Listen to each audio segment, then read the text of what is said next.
नमस्कार। अगर वर्दी वाली सरकारी नौकरी का सपना है और वो भी जंगलों के बीच एक रोमांचक जिंदगी के साथ, तो समझिए राजस्थान वन रक्षक भर्ती आपके लिए एक बहुत बड़ा मौका हो सकता है। तो अगले कुछ मिनटों में चलिए इस मौके की पूरी पड़ताल करते हैं। तो सबसे पहले बात करते हैं वैकेंसीज की। वन रक्षक यानी कि फॉरेस्ट गार्ड के लिए 483 पद हैं।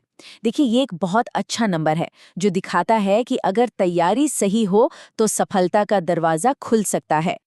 और जो बात इस मौके को और भी खास बनाती है वो है इसकी योग्यता। इस पोस्ट के लिए सिर्फ और सिर्फ 10वीं पास होना जरूरी है। मतलब ये एक ऐसी सरकारी नौकरी है जिसके लिए बहुत ज्यादा पढ़ाई लिखाई की जरूरत नहीं और ये ज्यादातर लोगों की पहुंच में है। ठीक है, तो चलिए इसे स्टेप बाय स्टेप समझते हैं। हम सबसे पहले इस अवसर को समझेंगे, फिर जानेंगे कि कौन अप्लाई कर सकता है और काम क्या करना होता है। इसके बाद लिखित और फिजिकल दोनों परीक्षाओं की चुनौतियों को देखेंगे और आखिर में बात करेंगे सफलता की रणनीति और इस नौकरी से मिलने वाले फायदों की। तो पहला सेक्शन, योग्यता और कर्तव्य। देखिए, किसी भी तैयारी को शुरू करने से पहले ये जानना सबसे जरूरी है कि क्या हम उस पद के लिए योग्य हैं और एक वन रक्षक का काम असल में होता क्या है। बहुत ही सरल शब्दों में, वन रक्षक एक सरकारी कर्मचारी है जिसकी सबसे बड़ी जिम्मेदारी है अपने इलाके के जंगलों और जंगली जानवरों की सुरक्षा करना। ये पद सीधे सीधे प्रकृति के संरक्षण से जुड़ा है। तो शर्तें क्या हैं? बहुत सीधी और साफ हैं। पहली, किसी भी मान्यता प्राप्त बोर्ड से 10वीं पास होना चाहिए। दूसरी, उम्र 18 से 24 साल के बीच हो। हाँ, जो रिजर्व कैटेगरी है उनके लिए सरकारी नियमों के हिसाब से उम्र में छूट मिलती है। और साथ ही देवनागरी लिपि में हिंदी और राजस्थानी कल्चर का ज्ञान होना भी जरूरी है। अब बात करते हैं काम की। ये कोई ऑफिस में कुर्सी पर बैठने वाली नौकरी बिल्कुल नहीं है। इसमें आपको जंगल के इलाकों में लगातार गश्त करनी है, शिकारियों से जानवरों को बचाना है, पेड़ों की अवैध कटाई और जमीन पर कब्जे को रोकना है। और हाँ, आग लगने जैसी आपात स्थिति में मदद भी करनी है। ये एक बहुत ही एक्टिव और जिम्मेदारी वाला काम है। तो चलिए अब आते हैं दूसरे सेक्शन पर, लिखित परीक्षा का पूरा ब्लूप्रिंट। ये सिलेक्शन प्रोसेस का पहला और सबसे मुश्किल पड़ाव है। इसे पार किए बिना आप आगे बढ़ ही नहीं सकते। सिलेक्शन का जो पूरा रास्ता है वो इन 4 पड़ावों से गुजरता है।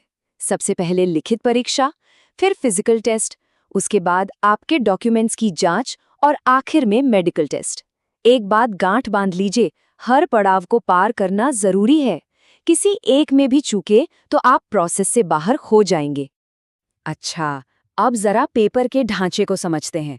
कुल 100 सवाल होंगे, सारे ऑब्जेक्टिव, 100 नंबर का पेपर और टाइम मिलेगा 2 घंटे। लेकिन यहाँ सबसे बड़ी चुनौती है नेगेटिव मार्किंग।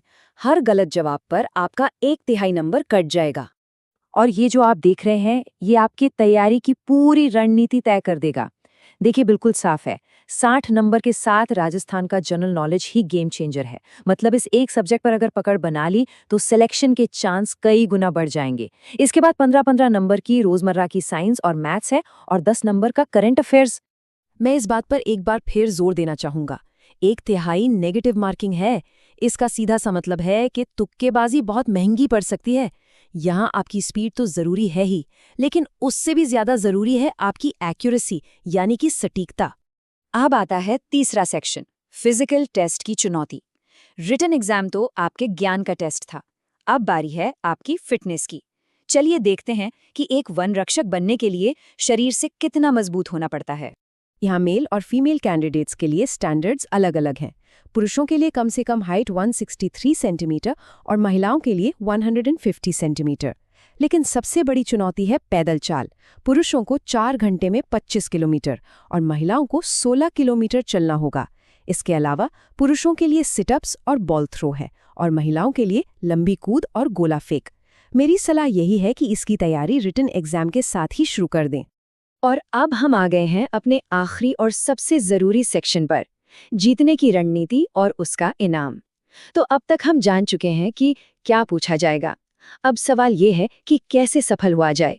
चलिए इस पर बात करते हैं। ये जो सलाह आप देख रहे हैं, ये किसी भी कॉम्पिटिटिव एग्जाम के लिए रामबाण है। कहा गया है कि 10 अलग-अलग किताबें पढ़ने से कहीं बेहतर है कि एक अच्छी किताब को 10 बार पढ़ा जाए और पुराने पेपर्स को बार-बार सॉल्व किया जाए। तो एक स्मार्ट स्टडी प्लान कैसा दिखना चाहिए? सबसे पहले पिछले 5 साल के पेपर्स को हल करिए। राजस्थान का अपडेटेड जीके पढ़िए जिसमें नए जिले भी शामिल हों। साइंस और मैथ्स के लिए 6ठी से 10वीं की एनसीईआरटी की किताबों से बेहतर कुछ नहीं है। करंट अफेयर्स के लिए कोई भी एक अच्छी मंथली मैगजीन पकड़ लीजिए। और हाँ, स्टैमिना बनाने के लिए हर हफ्ते पैदल चलने की प्रैक्टिस जरूर करिए। अब बात करते हैं मोटिवेशन की, यानी सैलरी की। ये पे मैट्रिक्स लेवल 4 की नौकरी है। प्रोबेशन पूरा होने के बाद आपकी बेसिक पे 19,200 रुपए से शुरू होगी। सारे भत्ते मिलाकर ग्रॉस सैलरी करीब 33,900 रुपए बनेगी और कट पिटाकर हाथ में लगभग 27,000 से 28,000 रुपए आएंगे, जो कि एक बहुत अच्छी शुरुआत है। और ये सिर्फ एक नौकरी पर रुकने वाली बात नहीं है, ये एक पूरा करियर है।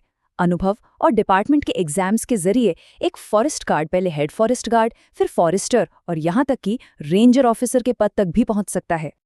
तो देखिए, रास्ता भी बिल्कुल साफ है और आगे एक शानदार करियर भी है। अब सवाल सिर्फ एक ही है कि क्या इस चुनौती को स्वीकार करने के लिए आप तैयार हैं?